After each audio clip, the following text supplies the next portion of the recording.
Olá, meu nome é Aloísio Pizarro, eu sou engenheiro eletricista, formado em 1964 pelo Instituto Eletrotécnico Itajubá, a primeira escola de engenharia elétrica do Brasil, que com o tempo se transformou em uma moderna universidade, a Universidade Federal de Itajubá. Também, nessa oportunidade, queria dizer que eu sou diretor regional da Associação dos Diplomados da Unifei, entidade esta sem fins lucrativos, que tem o objetivo de conservar as memórias e as histórias e as tradições de nossa bela escola de engenharia. O Instituto Eletrotécnico Itajubá, ele foi criado em 1913. Né? Seu fundador foi um homem notável, foi um jovem educador, um homem visionário que na frente do seu tempo. Ele percebeu com grande nitidez a eletricidade, a importância da eletricidade no futuro para as pessoas e para o desenvolvimento industrial. O jovem educador Teodomiro Carneiro Santiago era diretor do ginásio Itajubá, filho de grandes fazendeiros de café do estado do sul de Minas Gerais. Ele pretendia criar uma escola na modalidade de engenharia elétrica, pois em 1912, ainda no Brasil, não havia nenhuma escola de engenharia que fosse na modalidade de engenharia elétrica. A maioria delas foram criadas por governadores de estados e pelo governo federal. Teodomiro seria o primeiro a criar uma escola de engenharia elétrica no Brasil. Os motivos que levaram a não ter nenhuma escola de engenharia elétrica no Brasil, eu acredito que ter sido pelo menos uma das principais foi a necessidade nessa modalidade de eletricidade, precisar de instrumentos, de aparelhos, de equipamentos para os laboratórios, e esses equipamentos no Brasil não existiam e eram muito caros, teria que ser tudo importado. Então essa era uma das razões que eu acredito.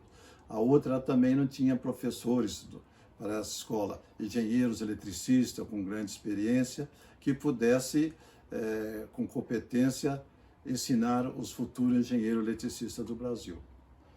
O Dr. Teodomiro, ele queria um Brasil na vanguarda do progresso. Entretanto, ele não construiu usina hidrelétrica, ele preferiu iniciar pela educação. Dentro do seu ideal, ele queria criar uma escola de engenharia elétrica para formar as primeiras gerações de engenheiros eletricistas do Brasil.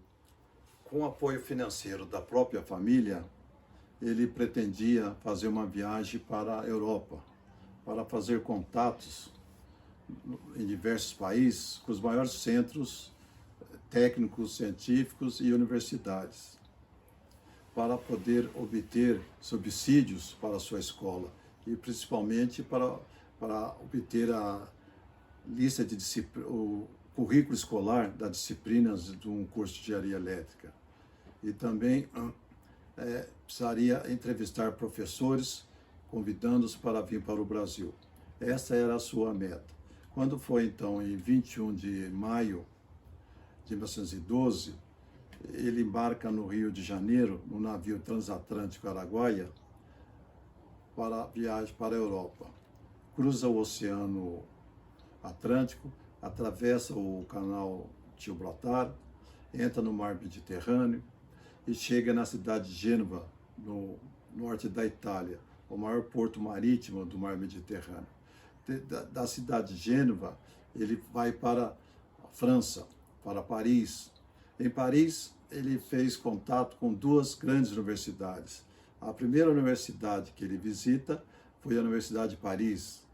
E com o gigantismo da universidade, que seria na época uma das maiores do Brasil, ele ficou muito surpreso.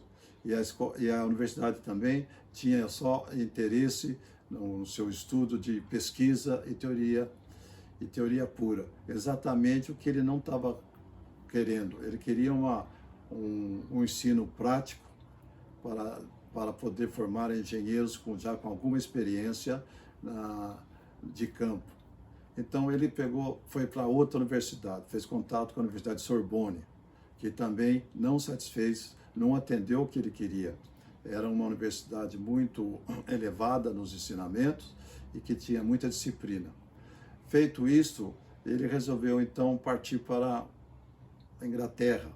Ele viajou para o norte da França, atravessou de navio o Mediterrâneo, o Canal da Mancha, e chegou em Londres e fez contato com a Universidade de Cambridge e a Universidade de Oxford.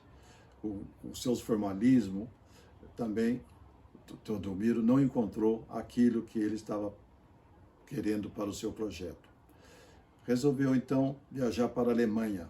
Na Alemanha, ele foi direto para a cidade de Munique, que na época era o maior centro tecnológico do país.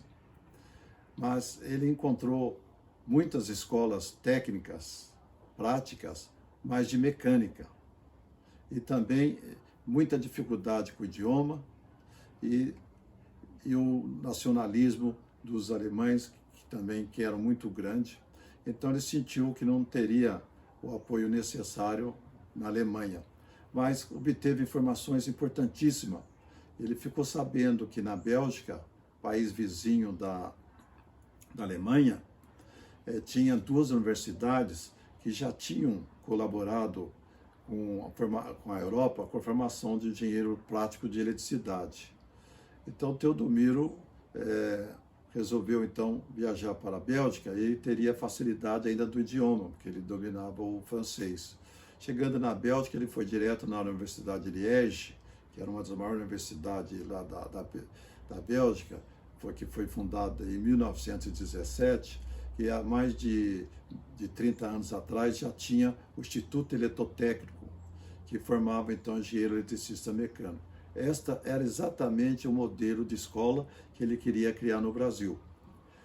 Feito isso, ele viajou para Charleroi, a cidade de Charleroi, e visitou a Universidade do Trabalho. Nesta Universidade do Trabalho, ele teve o maior apoio que ele encontrou na Europa, através de seu reitor, que lhe ofereceu várias informações, inclusive o currículo escolar de um curso de engenharia elétrica e também uma lista de equipamentos, de aparelhos necessários para o laboratório de engenharia elétrica, e também fez contatos com vários professores, tanto da Universidade de Liège, como lá em Charleroi, para que Teodomiro fizesse uma entrevista, oferecendo então a proposta de convidando algum professor a vir para o Brasil. E nesse objetivo, ele conseguiu contratar 5 professores. Aliás, ele não procurava professores simplesmente pela competência técnica ou pela didática. Ele preferia homens que, além disso, tivessem capacidade de se engajar num projeto de futuro, que no Brasil era um país que ainda estava em desenvolvimento e o futuro estava com as portas abertas para todos os tipos de engenharia. E os 5 contratados, 3 se dispuseram imediatamente, já no mês de dezembro, viajaram para o Brasil. Os outros 2, já com compromisso afirmado, só poderia vir 2 anos depois. Feito isso, contratado então os professores e cumprida a sua missão, Teodomiro, em 15 de novembro, volta para o Brasil e desembarca no Porto do Rio de Janeiro.